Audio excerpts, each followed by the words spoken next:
Sound is, Hmm. it's got this amazing power, doesn't it? Yeah. Not just like music that gets you moving or makes you emotional, Hmm. but sounds that seem to just change the feeling of a room Yeah. or shift your focus somehow. It's so true. Sound hits us on a really basic level. It can kind of bypass all the thinking and just, Yeah, yeah, tap into something deeper, affect your mood, your whole state of mind. absolutely.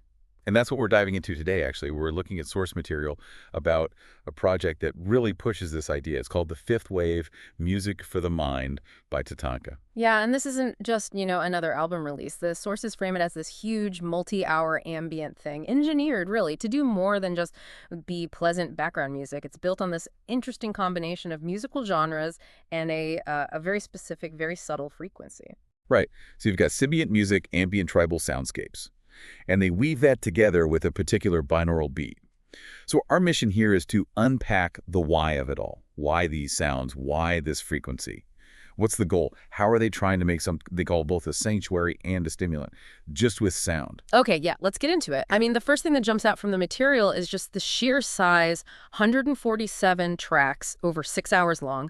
That length alone tells you something, right? This isn't for a quick listen. It's designed for deep immersion. 6 hours. Ice. That's a serious amount of sound environment. And that phrase, sanctuary and a stimulant, it feels like a bit of a puzzle. How can something be peaceful and energizing at the same time? Well, the sources seem to suggest it's exactly because of the mix, the Sibient, the ambient tribal, and that specific binaural beat working together. It's like they're building this multi-layered sonic thing. And they kick it off by quoting Nikola Tesla, right? If you want to find the secrets of the universe, think in terms of energy, frequency, and vibration. That kind of sets the stage, doesn't it? Like they're not just fiddling with tunes, they see themselves as exploring something fundamental using sound waves. Yeah, it definitely elevates it, puts it in this framework where sound isn't just something you hear, it's energy, it's vibration, and it can interact with our own state. Okay, so let's break down those layers. First up, the music. Sibient and ambient tribal. What exactly are those and what do they bring to this project? So Sibient, the source describes it as a fusion. Think ambient music, but mixed with bits of psychedelic trance, down-tempo, maybe some world music elements. The main thing is creating these really deep, immersive soundscapes. You just kind of sink into them. So it's more about the overall vibe, the atmosphere, than like catchy melodies? Exactly, yeah. It tends to be slow, very intentional, lots of drones, big spatial effects, maybe natural sounds woven in. It's music that's often linked to, deep meditation or just getting completely lost in the sound. The source calls it the project's atmospheric canvas. Okay, I can see how that fits the sanctuary idea, creating this huge, calming space. So what about the ambient tribal part? How does that fit in? Ambient tribal, that's about bringing in traditional instruments and rhythms, things like hand drums, flutes, maybe chants, but putting them inside those big ambient soundscapes. So you get these ancient sounds inside a modern electronic context. Precisely.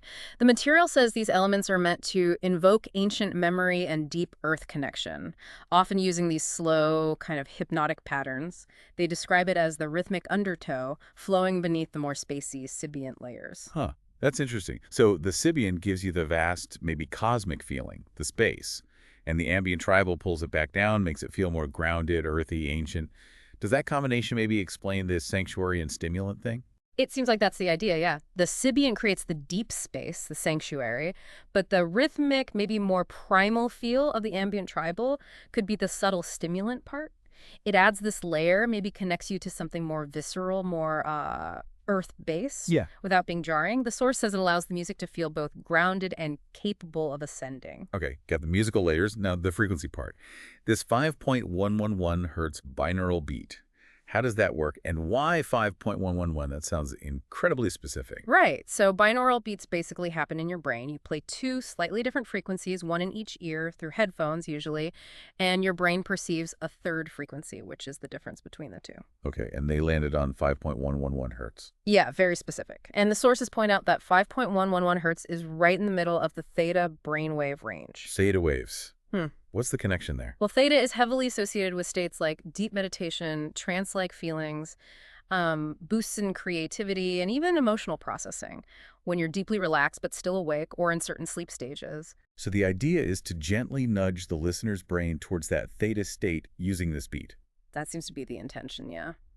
And the material adds another layer. It mentions that some groups or traditions actually consider 5.11 hertz to be a kind of sacred frequency linked to like deep inner peace or awareness.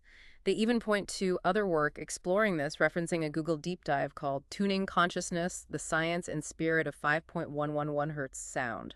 So it's a frequency that others have looked at too. But it's how they put it into the music that sounds really interesting, according to the source. It's not like a loud, obvious pulse. Exactly, and they really emphasize this. It's embedded really subtly, like way down in volume at negative 24 decibels compared to the main music, and then it's passed through a low-pass filter at 200 hertz. Okay, what does filtering it like that actually do? Why so quiet? Well, negative 24 dB is significantly quieter. You might not consciously register it easily. And the low-pass filter cuts off all the higher tones, leaving just this very deep, low rumble or pulse.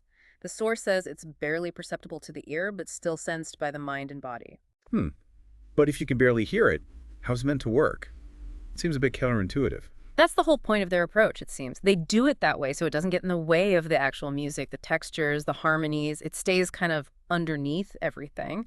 The idea is it gently encourages that brain state, guides you inward, without being an annoying buzz or thump that pulls you out of the musical experience.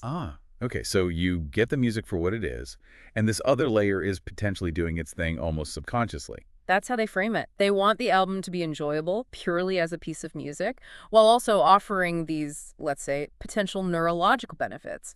But, and this is important, they immediately follow up by saying very clearly, no medical claims are made. Right, crucial disclaimer.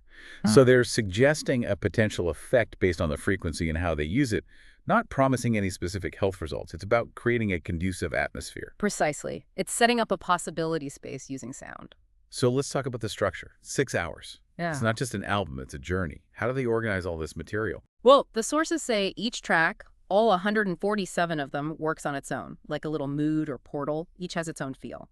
But listened to in order, they're designed to create this continuous voyage. So there's a sense of progression, of flow across the whole 6+ hours. Do they give any examples of these different moods or portals? What kind of places does the music take you? Yeah, they give a few examples to show the variety. You've got tracks like 𝗧𝗧, Celestial Tide, Celestial Mirage.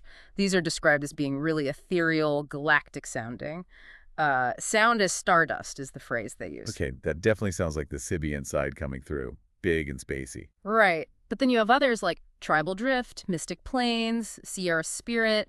These shift towards more earthy realms with echoing drums and ancient wind. That's clearly the ambient tribal influence being more upfront, connecting to the ground. Are there tracks that feel like arrival points or moments of rest? Titles like Unexpected Oasis and Longing Echoes are mentioned. These apparently bring a sense of arrival or maybe strong emotion, reflection. And they also mention anchor points, tracks called the Pulse, Serenity Pulse, which sound like they're meant to be reminders of, like breath and just being present within the whole flow. And moving between these different feelings from galactic to earthy, for instance. How do they handle those shifts? Is it jarring? It sounds like they've thought about that. No. The sources mention using deep drones and resonant bells between the main tracks. So they're not just hard cuts. These sounds act as transitions or breakdowns. They're designed for reset, for resonance, letting you kind of settle before the next sonic environment begins. Sounds like they aimed for a really smooth, continuous flow. So when you put it all together, the music blend, the subtle frequency, this long journey structure, what's the big picture? What's the intended experience for someone listening to this? The creators seem to imagine people using it in different ways, moving with it while they're working or maybe meditating, resting, even sleeping. It's designed to be quite versatile, something that can weave into different parts of life. So it can be something you focus on, but also maybe just have on as an environment. Exactly. The goals they state are pretty clear. Mood enhancing and spiritual. They want it to support certain inner states. The sources even float the possibility again, cautiously, that the experience may help trigger the release of endogenous opioids. You know, the body's natural chemicals linked to feelings of peace, relief, that warm feeling. And right after that comes the crucial caveat again. Yep. No medical claims are made. Always there. It's framed as potential, not guarantee. The main goal, the big ambition they describe, is offering a space of sound sanctuary. And they use this interesting phrase, a tranquil rebellion against all the noise and division of modern life. A tranquil rebellion. I like that. It feels like a strong statement. Yeah. How do the music and the frequency tie back into that idea, being a sonic response or rebellion? The way the sources present it, the whole project is positioned as a response to the speed, the conflict, the, general overwhelm of the world, that combination of the deep, slow, immersive music and that subtle, grounding frequency. It's all designed specifically to counteract the external chaos. By creating an internal space away from it. Precisely. A space for stillness, yeah. For deep immersion, for maybe processing things, and for what they call returning to oneself. It's like building an audio refuge with very specific tools. And they bring in those Sitting Bull quotes, too, which adds another layer. Let us put our minds together and see what life we can make for our children.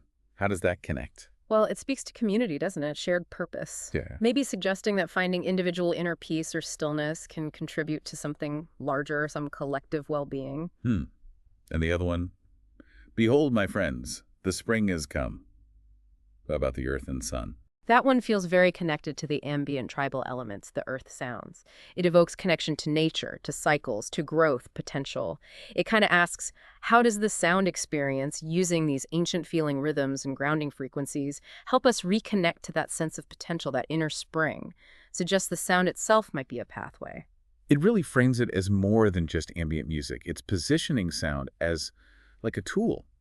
A tool for being present, for connection, maybe even a quiet form of resistance. Yeah, it gives the whole 6 hours a really clear intention, a kind of philosophical underpinning. It invites you to engage with it deliberately. Okay, so wrapping this up, the fifth wave by TATANKA, based on this material, is this huge, sprawling project. It uniquely combines the deep atmosphere of Sibient with the ancient grounding of ambient tribal, and underneath it all is that very specific, very subtle 5.111 hertz binaural beat. Right. It's presented as this dual thing, a sound sanctuary and a spiritual stimulant. The aim seems to be gently guiding you inward, offering a break from the noise outside, and maybe supporting states of presence, inner peace, all while still being, a piece of music designed for deep listening or just having on in your environment. And it uses this mix, ancient sounds, modern electronics, subtle frequency science, with this clear purpose, to be a kind of tranquil rebellion, a sonic answer to the world's pace and division, offering a space to be still and reconnect with yourself. Yeah, it's basically an invitation to use sound as an environment for inner exploration, a tool for connection. It really makes you think, doesn't it? Yeah. This whole deep dive into the fifth wave. Yeah.